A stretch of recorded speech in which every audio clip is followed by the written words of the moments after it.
सुप्रभात। स्वागत है आपका सक्सेस राइडर पन्नों में। और हिंदू नॉवेल्स के बाद ये आज का क्लास है, लेकिन हम लोग पढ़ेंगे दिल्ली सल्तनत यानी कि इस्लामिक काल। लेकिन उससे पहले एक प्रश्न आया था अभी कुछ ही देर पहले, जैन दर्शन के 7 निर्णय के प्रकार कौन कौन से हैं? जैन दर्शन के 7 निर्णय कौन? तो जैन दर्शन के 7 निर्णय को क्या कहा जाता है? सबसे पहले तो आपको ये जानना होगा। तो इसको कहा जाता है सप्तभंगी न्याय। तो कहा जाता है सप्तभंगी न्याय। ठीक है, यानी कि इसके निर्णय के 7 प्रकार हैं, इसको कहा जाता है सप्तभंगी न्याय। और पहला प्रकार है जो होता है स्याद अस्ति। स्याद अस्ति का अर्थ है कि किसी दृष्टि से है, यानी कि किसी के देखने से इसका अर्थ निकलेगा, किसी दृष्टि से किसी वस्तु का अर्थ निकलेगा। मतलब साफ है कि किसी भी वस्तु का अस्तित्व एक विशेष परिस्थिति में और उसके दृष्टिकोण में माना जाता है। अगर आज हम यहाँ हैं तो एक दृष्टि आपकी होगी कि सर पढ़ा रहे हैं तो हमारी अहमियत, तो एक परिस्थिति है। एक परिस्थिति के बाद हमारी अहमियत भी नहीं रहेगी। जैसे आपकी अहमियत हमारे पास तब तक है जब तक आप हमारे साथ फैमिलियर हैं और आप लोग पढ़ाई लिखाई पे ध्यान। जिस दिन आप लोग धनिया पुदीना अदरक लहसुन पे चले जाइएगा उस दिन हम भी गाजर और मूली का सलाद बना के आपको फेंक देंगे। तो कहने का मतलब है कि पहला जो जैन दर्शन है ये बोलता क्या है? स्यात अस्ति, यानी किसी वस्तु का अस्तित्व एक विशेष परिस्थिति या दृष्टिकोण में माना जाता है। उदाहरण के लिए एक घड़ा कमरे में है, घड़ा कमरे में है, तो यहाँ पे उस स्थान के लिए कथन सही है कि घड़ा कमरे में। तो एक परिस्थिति बद तो ये दृष्टिकोण पे डिपेंड है कि घड़ा कहाँ है? कमरे में। तो घड़ा है बोल देते, तो घड़ा है मतलब क्या है? कहाँ घड़ा है? क्या है? तो हर चीजें परिस्थिति पे डिपेंड करती है। आप पेरेंट्स मेरे में तब तक अच्छे रहोगे जब आपका कैरेक्टर बैड होगा, तो फिर वो आपको समझाएंगे, डांटेंगे, पीटेंगे। अब एकदम खत्म हो जाएगा तो बोलेंगे ससुराल जो राजू सही बोले ना। यह जैन दर्शन का पहला निर्णय।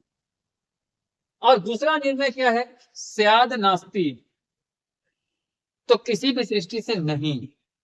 वो क्या था? स्याद अस्ति, किसी भी दृष्टि से हाँ, यहाँ पे किसी भी दृष्टि से नहीं, यानी कि घड़ा बाहर नहीं है। यहाँ घड़ा कहाँ था? कमरे में है। यहाँ घड़ा बाहर नहीं है। बाहर नहीं, इसका आंसर तो कमरे में है, यही हो जाएगा। लेकिन यहाँ पे घड़ा बाहर नहीं है, तो यहाँ पे है कि स्याद नास्ति, यहाँ पे नहीं होने का बात किया जाता है। एक हमारी प्यारी विद्यार्थी आज नहीं है, यहाँ से नहीं रहेंगे। तो क्या है जैन दर्शन का दूसरा निर्णय? स्याद नास्ति। सपोल टॉपर के स्टूडेंट स्याद नास्ति। तीसरा क्या है? स्याद अस्ति नास्ति, तो किसी दृष्टिकोण से है भी और किसी दृष्टिकोण से नहीं भी है। जैसे घड़ा कमरे में है लेकिन बाहर नहीं है। वो टॉपर सक्सेस राइडर की अच्छी स्टूडेंट थी, लेकिन आज सक्सेस राइडर में नहीं। तो यह है हाँ भी और नहीं, स्याद आस्ति और नास्ति। उसके बाद क्या है? स्याद अव्यक्तव्य, तो अव्यक्तव्य है, इसका अर्थ है कहना कठिन।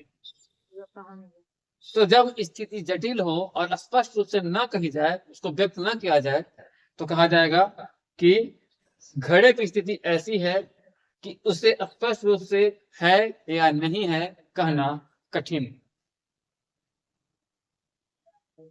पूर्व विद्यार्थी ने ए को क्यों चुना और इस को क्यों नहीं छोड़ना चाह रहे थे, या इसको क्यों, इस और ए में उनका चॉइस टॉप में क्या था, ये कहना स्याद अवक्तव्य में है।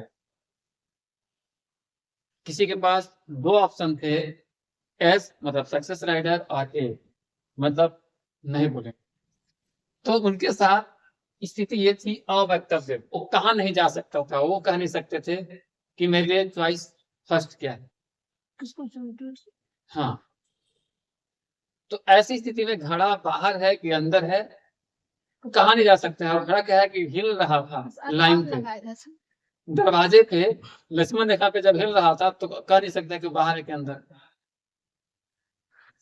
पांचवा क्या है, स्यात् अस्ति अवक्तव्य, तो वस्तु का तो अस्तित्व है लेकिन उसको पूरी तरह से शब्दों में नहीं बताया जा सकता। हमको पता है कि पूर्व टॉपर का स्थिति या पूर्व विद्यार्थी का स्थिति क्या था, लेकिन अभी हम चाह के भी शब्दों में आप लोगों को नहीं बता सकते।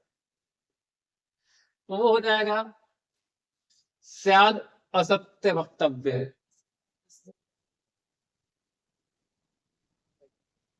इसके बाद है स्याद नास्ति अवक्तव्य, तो किसी दृष्टिकोण से नहीं पर वर्णन कठिन है, यानी कि वस्तु है उसकी स्थिति को पूरी तरह से स्पष्ट नहीं किया जा सकता है, ये भी वही हो गया। उसके बाद क्या है, स्यात् नास्ति नास्ति अवक्तव्य, है भी नहीं भी है और वर्णन कठिन है। हम भी चाहते थे कि वो न है, खींचना भी पड़ा, क्यों ये बताना कठिन। तो ये है आपका साफ निर्णय। इसकी विशेषता क्या है कि सब कुछ रिलेटिव होता है, यानी कि सत्य सापेक्ष है, एक ही वस्तु के बहुत सारे पक्ष होते हैं। सहिष्णुता बौद्धिक उदारता इसको बढ़ावा देता है और किसी भी निर्णय को एक तरफा नहीं मान। तो सरल भाषा में समझिए कि कोई भी बात जैन दर्शन के अनुसार न तो पूरी सही होती है न तो पूरी गलत होती है, इसके अलग अलग प्रकार। जो बात हमको गलत लग रहा है वो बात वो माननीय हमको सही लग रहा होगा, क्योंकि उनका एज अभी बच्चों का है। तो आई थिंक जैन दर्शन आपको समझ में आ। चलिए वादे के अनुसार चलते हैं दिल्ली सल्तनत की तरफ। और हम लोग दिल्ली प्रस्थान करेंगे, तो दिल्ली प्रस्थान करने के लिए वहां पे दिल्ली के सल्तनत के जो राजा थे वो 5 वंशों में विभाजित, और वो वंश थे पहला गुलाम वंश। दूसरा कौन था, तो दूसरा थे खिलजी वंश। तीसरा कौन था, तीसरा था तुगलक वंश। चौथा सैयद वंश। पांचवा लोधी वंश। और पांचवा लोधी वंश। यानी कि ये 5 वंशों में विभक्त रहा है, 5 शासन का कालखंड रहा है दिल्ली सल्तनत। सबसे आते हैं गुलाम वंश, तो गुलाम वंश का कालखंड रहा है 1206 से लेकर 1290 ईस्वी तक। इसके पहले शासक कुतुबुद्दीन ऐबक रहे थे, और यह दिल्ली सल्तनत का संस्थापक शासक माना गया है। तो दिल्ली सल्तनत का फाउंडर कौन है, संस्थापक राजा कौन है, कुतुबुद्दीन ऐबक।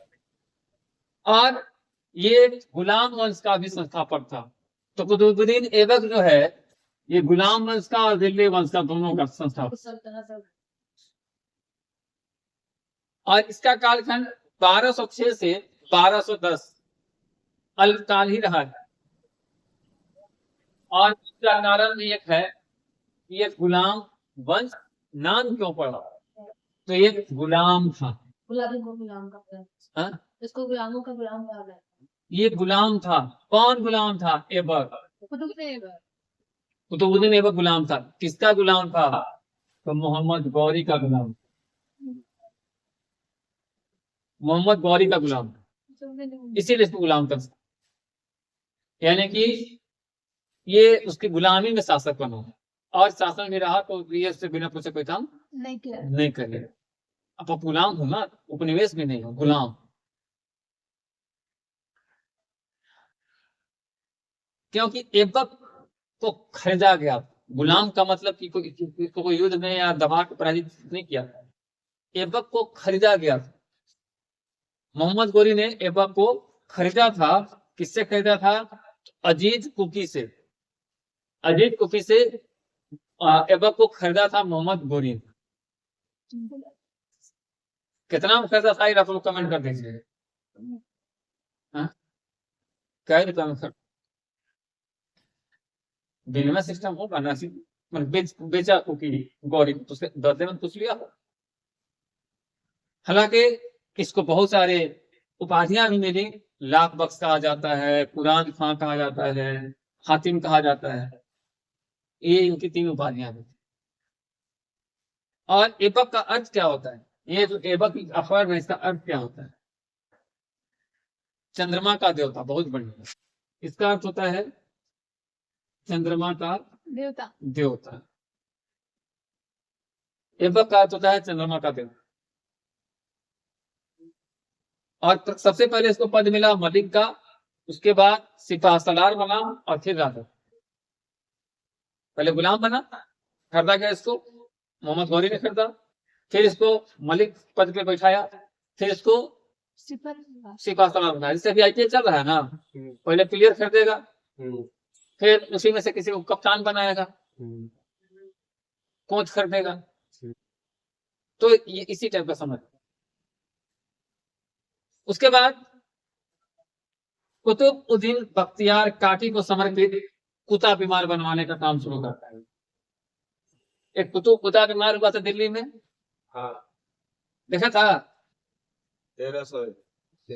तो हाँ, इसी 1200 से 1210 तक ये रहा, तो उसी कारखाने शुरू करवा दिया।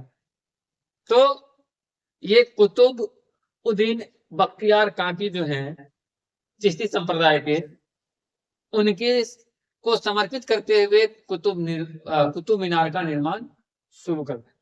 तो कुतुब मीनार किसके याद में बनवाया गया?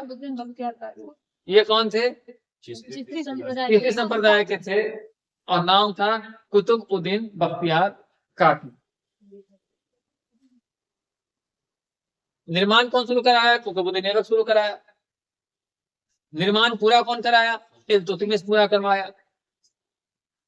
5वां तल्ला इसका कौन बनवाया? तो फिरोज शाह तुगलक बनवाया। यानी कि कुतुब मीनार होने में बहुत लोगों का योगदान, सॉरी माफ कीजिएगा, कुतुब मीनार बनाने में बहुत लोगों का योगदान। ऐबक के बाद इल्तुतमिश, उसके बाद फिरोज शाह तुगलक। तो कुल कितना तल्ले का कुतुब मीनार है? 5 तल्ला है, 5 फ्लोर पर है। इसकी ऊंचाई कितनी है? 100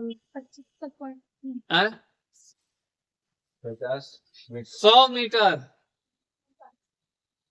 में 27.5 मीटर कम। 72.5। हाँ, 72.5 मीटर लंबाई है, ऊंचाई है 72.5 मीटर। मैंने लमसम 1.25 मीटर के हम हैं। आपसे दुगना तिगना हम 1.25 मीटर के हैं, 72.5 था। मैंने हमसे 72 गुना 70 गुना। वही मतलब तो दुगना तिगना बोल रही हो। अपने हाथों को नियंत्रण में रखेंगे तो जिंदगी सुखमय बनी रहेगा। उसके बाद कुव्वत उल इस्लाम मस्जिद का निर्माण कराया। यह निर्माण भी ऐबक के द्वारा शुरू कराया गया। कौन मंदिर का मस्जिद का निर्माण शुरू कराया? कुव्वत उल इस्लाम मस्जिद। इसका निर्माण भी किसने करवाया? कुतुबउद्दीन ऐबक। ये किसको समर्पित था? तो ये भी बख्तियार काकी को समर्पित। वो उनको अपना हाँ। मानते थे। अच्छा, क्वेश्चन है, दिल्ली सल्तनत का पहला मस्जिद कौन सा था? हाँ, दिल्ली सल्तनत का पहला मस्जिद भी है। उसके बाद 1 2 3 2.5 अखर प्रेम के, यही ना है? 2.5 दिन का झोपड़ा। हाँ, अरे वो सूरदास की झोपड़ी था ना। हाँ जल भारत जलाया था। भारत राजा था। हाँ, हमको याद है। तो अगला क्वेश्चन है कि 2.5 दिन का झोपड़ा मस्जिद किसने बनवाया और कहाँ बनवाया? कुतुबउद्दीन ऐबक ने। कहाँ बनवाया? दिल्ली में नहीं, उसमें अजमेर में 2.5 ईंट का झोपड़ा मस्जिद बनवाया गया ऐबक के बाद। और खास बात क्या है कि ये जो 2.5 ईंट का झोपड़ा है, 2.5 आखिर प्रेम का वहाँ पढ़ाई होता था, यानी कि पहले विद्यालय था। तो पढ़ाई का वक्त बनाएंगे ढाई अक्षर प्रेम के। देखो, कभी कभी अगर आप इतिहास पढ़ोगे तो ऐसे ही नहीं, वो एक्चुअली सरस्वती मंदिर था। 2.5 आखिर 2.5 दिन का झोपड़ा जो मस्जिद के रूप में कन्वर्ट किया गया, पहले वो विद्यालय था और माता सरस्वती का एक छोटा सा मंदिर भी था। इसे तोड़कर मस्जिद बनाया। तो अजमेर में आदरणीय भाजपा की सरकार है, भारत में मोदी जी की सरकार है, तो हम लोग जरूर आग्रह करेंगे कि उसका पुरातात्विक खुदाई करवा के वहां सरस्वती माँ का मंदिर बनवाया है। मसरा तो खाली भाषण देने से थोड़े है। जानो और ये इतिहास में प्रमाणित है, जब इतिहास बताता है कि वहाँ 2.5 दिन का जो झोपड़ा है, वहां सरस्वती मंदिर था, वहां विद्यालय था, वहाँ विद्यालय होना चाहिए। खैर, नालंदा विश्वविद्यालय को किसने नष्ट किया था? बख्तियार खिलजी। बख्तियार खिलजी। कुतुबुद्दीन बख्तियार खिलजी ने ही नष्ट कर दिया, जला दिया। कुतुबुद्दीन नाम, पूरा नाम। शॉर्ट में बख्तियार खिलजी का था ना। जो आता है वो खिलजी। अब इनके दरबारी विद्वान कौन थे? हर दरबार में विद्वान भी होता है ना, सलाहकार। तो हसन उन निजामी, इन्होंने एक पुस्तक लिखी थी। उस पुस्तक का नाम है ताज उल मासीर। ताज उल मासीर किसने लिखा? हसन हसन हसन हसन निजामी। हैं? हसन निजामी। पुस्तक का नाम क्या है? ताज उल मासीर। उसके बाद एक नाम था, वो जिसका नाम था फक्र। तो फक्र ए मुराजिर जो थे, एक वहां विद्वान थे, और उसने पुस्तक लिखी अदाब अदाब अदाब आदाब उल हर्स, आदाब उल हर्स, आदाब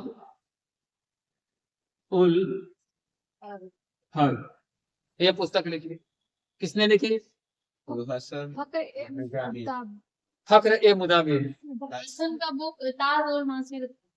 अच्छा, राजधानी लोग कहाँ बनाया था? दिल्ली। लाहौर।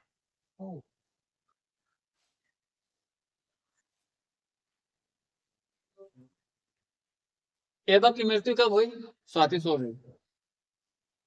चल रहा है। ये दोनों नाम लगा है। कौन खिलजी में था ना? दोनों नाम जो नहीं था ऐबक का दरबारी विद्वान। नहीं था। कुतुबुद्दीन ऐबक का दरबारी विद्वान। ऐबक की मृत्यु कब हुई? 1210। कहाँ हुई? लाहौर में। लाहौर में हुआ। 1210 में हुआ। क्यों हुआ? तो कभी वो कहावत है सुना कि कुछ लोगों को गिरने पड़ने का आदत होता है। गिर गया। हैं? गिर गया। घोड़ा पे पोलो खेल रहा था, गिर गया, मुंह गया। पोलो खेलने के क्रम में गिर गया। पोलो समझते हो ना? घोड़ा किसी डंडवा से मारता है गेंदा को, चरक रंग का गेंदवा रहता है। अरे दो भाई तो उसे खेलते थे बचपन में। बहुत मास्टर थे सर। हाँ, अब तो बेचारे रिटायरमेंट है। अब ये रिटायरमेंट करा होगा, बेचारा को उम्र कितना होगा।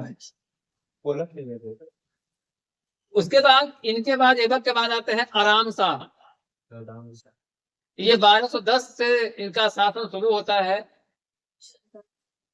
और दुर्भाग्य से 1211 तक ही रह पाते। और ये गुलाम वंश के दूसरा गुलाम थे, द्वितीय शासक। इसके बाद आते हैं इल्तुतमिश, 1211 में आते हैं और ये लंबे समय तक रहते हैं, 1236 तक, लगभग 25 साल। इनका वास्तविक नाम क्या था इल्तुतमिश का, कोई बता सकते हो? तो 2.5 देंगे। कितना? 2.5। हम 2.5 का भी दे सकते हैं, सही सही नाम बता दिया था। समस उन उद दिल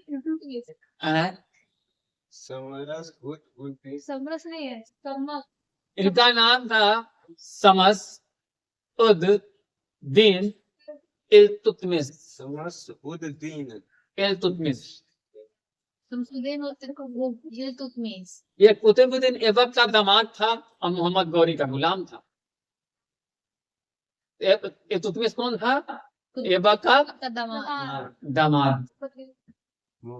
और ये दिल्ली सल्तनत और गुलाम वंश का वास्तविक संस्थापक माना जाता है, मेन फाउंडर। और इसी ने इक्तदारी व्यवस्था शुरू की थी। इक्तदारी व्यवस्था, इक्ता प्रणाली जो होता है वह इक्ता का अर्थ होता है जमीन का भाग, और इक्ता का प्रमुख कहलाता था इक्तदार, यानी कि काम के बदले इक्तदार बनाया जाता था, दिया जाता। और इसी ने शुरू किया तुर्कान चेलानी। तो ये 40 गुलामों का समूह था। अब जैसे आज कोई कहा जाता है ना कि अमीर, अमीर किसको कहते हैं आज? जिसके पास पैसा हो। लेकिन पहले अमीर कहते थे जिसके पास 40 गुलाम हो। 40 गुलाम इक्वल टू अमीर। तो सब गुलाम खाता भी नहीं का खाता था, लेकिन गुलाम बना लेकिन गुलाम था। वैसे नहीं रहेगा तो कैसे खिलाएगा गुलाम को? खाली 40 गो हो जाने से तो 40 गुलाम तुम्हारे पास है तो तुम कम से कम तुमको अमीर होने का मतलब ये है कि तुम्हारे अंडर में 40 लोग काम करें। जो लोग खुद को अमीर कहना चाहते हैं तो वो चले जाए 10वीं शताब्दी में, उसमें कम से कम 40 आदमी अपने अंडर में काम करते हैं।